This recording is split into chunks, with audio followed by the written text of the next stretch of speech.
Kita langsung pada Hikam Ibn Atha'illah As-Sakandari. Bismillahirrahmanirrahim. Qala Imam Ibn Atha'illah As-Sakandari rahimahullahu ta'ala nafa'ana Allahu bihi wa bi ulumihi wa bi ulumi masyaikhihi wa talamidatihi fid dharaini amin ila an qala inna mahtajaba li shiddati syuhudih li shiddati dhuhurih inna mahtajaba sesungguhnya akan tertutup,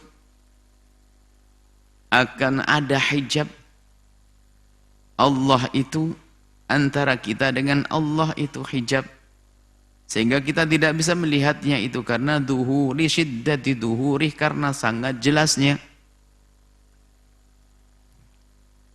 Kurang lebih ini dengan yang kemarin, hanya ini ada tambahnya wa khafiya 'anil absari li'idhami nurih.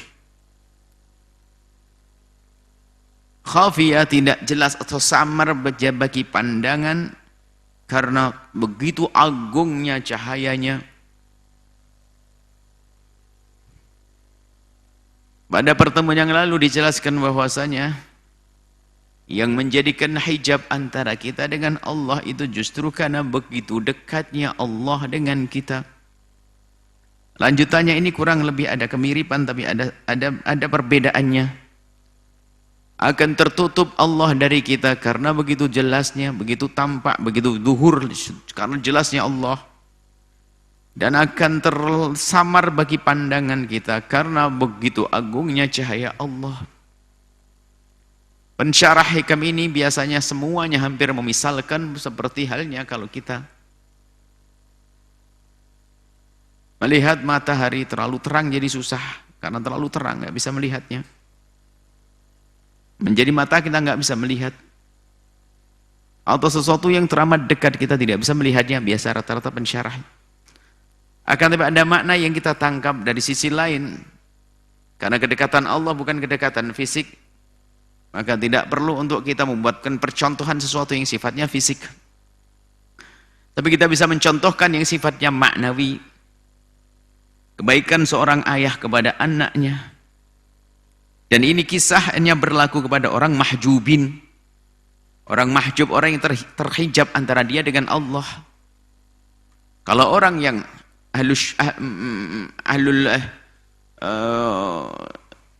sudah makom syuhud, makom musyahadah, nggak berlaku ini. Kalau orang sudah makomnya makom musyahadah akan selalu melihat Allah. Tapi ini orang mahjubin. Lalu bagaimana kisah orang mahjubin yang terhijab antara dia dengan Allah? Disesuaikan dengan hikmah Ibn Atha'illah karena terlalu dekatnya, atau karena terlalu jelasnya Allah, terlalu terangnya, terlalu jelasnya Allah sehingga tidak bisa melihat. Orang mahjubin tidak bisa melihat. Tapi kalau ahli ma'rifati tidak. Semakin jelas, semakin jelas. Semakin terlihat. Sehingga yang disadari oleh kaum ahli ma'rifati adalah selalu melihat Allah. Dan semakin hari semakin yakin. Tapi orang mahjubun akan terhalang dari melihat Allah justru dari kedekatannya Allah dengan hamba tersebut. Maka kedekatan di sini seperti yang kita jelaskan pada pertemuan yang lalu, karena Allah tidak memerlukan tempat. Maka bukan kedekatan tempat, akan tapi kedekatan yang sifatnya maknawi. Dan kedekatan maknawi adalah kebaikan-kebaikan Allah kepada hambanya yang tidak pernah putus dan terus menerus, sehingga kita pun tidak akan mampu menghitung kebaikan dan karunia Allah yang berikan kepada hambanya. Kadang begitu banyaknya karunia sehingga dia tidak bisa melihat kalau itu sebagai karunia. Tapi bagi orang yang mengerti, dia akan begitu mudah. Sama kita contohkan pada pertemuan yang lalu adalah seorang anak yang menemukan ayahandanya sangat baik kepadanya. Bukan sekedar baik, tapi sekaligus penyabar, segala yang diminta akan diberi dan terus-terus. Pokoknya permintaannya diberi. Anak tersebut kalau dia adalah orang makomnya makom musyahadah, dia faham bapaknya baik, maka dia harus membalas dengan kebaikannya. Maka muncullah anak yang berbakti, anak yang lembut hati, anak yang penuh kasih dengan orang tua, yang hormat kepada orang tua, dan seterusnya. Karena dia anak tahu budi, bukan mahjub, tapi ahli syuhud. Tapi lihat si anak yang tidak tahu diri, tak tahu budi bagaimana. Kebaikan-kebaikan yang dilakukan oleh orang tuanya justru menjadi hijab baginya. Menjadi semakin dia sewenang-wenang, semena-mena, semaunya sendiri. Karena yaitu rusaknya pandangannya, maka dia mahjub. Kalau kita kembali bawa kepada hikmah Ibn Atha'illah As-Sakandari, kebaikan Allah yang Allah berikan kepada hambanya, ini akan menjadi hamba tersebut terlena lalu lupa kepada Allah, yaitu hamba yang mahjub. Sehingga diberi kekayaan digunakan untuk bermaksiat, diberi jabatan untuk sewenang-wenang dan seterusnya.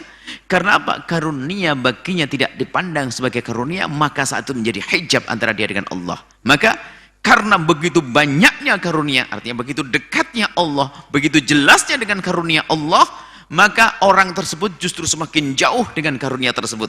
Maka dia minal mahjubin. Sehingga dikatakan inna mahtajaba, sesungguhnya akan tertutup Allah bagi orang mahjubin tersebut. Karena apa? Banyaknya karunia Allah berikan kepada hamba tersebut, dan hamba tidak mau faham, tidak mau menyadari, sehingga tidak mensyukuri. Lalu menggunakan karunia-karunia tersebut untuk yang Allah murkai. Wa khafiya 'anil absari, li'idhami nurihi. Sama, kurang lebihnya maknanya adalah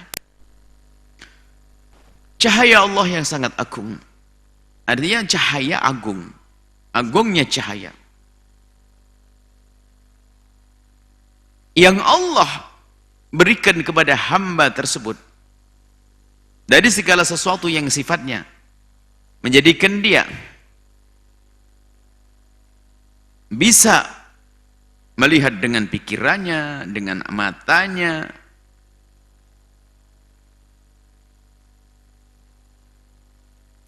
sehingga Allah beri dia pemikiran yang cerdas, terang. Pandangannya pun juga normal, dalam skala fisik, secara akli dia bisa melihat. Cuman karena dia mahjubin, sehingga apa yang Allah berikan kepadanya dari tajamnya pandangannya dan tajamnya fikirannya, ternyata menjadikan dia tidak bisa melihat Allah. Lalu muncullah orang yang sombong, seolah-olah dia adalah orang yang paling pintar, dia paling cerdas, sehingga merendahkan hamba-hamba Allah, sehingga menantang Allah sekalipun, bahkan tidak percaya kepada Allah. Karena apa?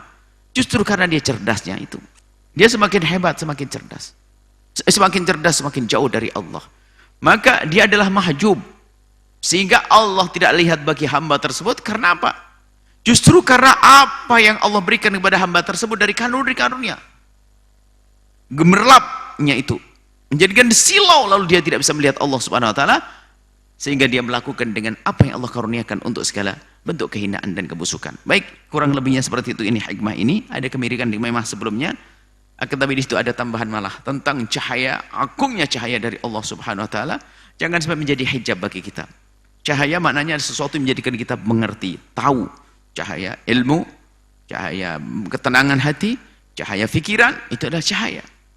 Jangan sampai di saat diberi oleh Allah hati yang diberi oleh Allah kecerdasan pikiran, tapi digunakan untuk sesuatu yang Allah murkai, ataupun ternyata dengan apa yang Allah berikan kepadanya daripada batinnya ini ternyata malah dikotori dengan maksiat. Sebab kalau orang susah itu mudah mengadu kepada Allah, tapi bisa terang hatinya, terang hidupnya itu kadang menjadi lupa kepada Allah.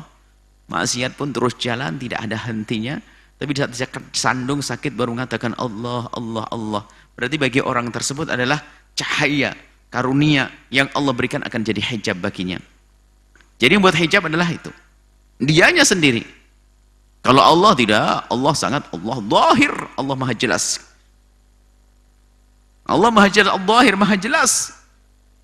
Jika seorang hamba melihat dengan mata hatinya. Allah batin, Allah maha batin. Kapan seorang hamba melihat dengan mata zahirnya?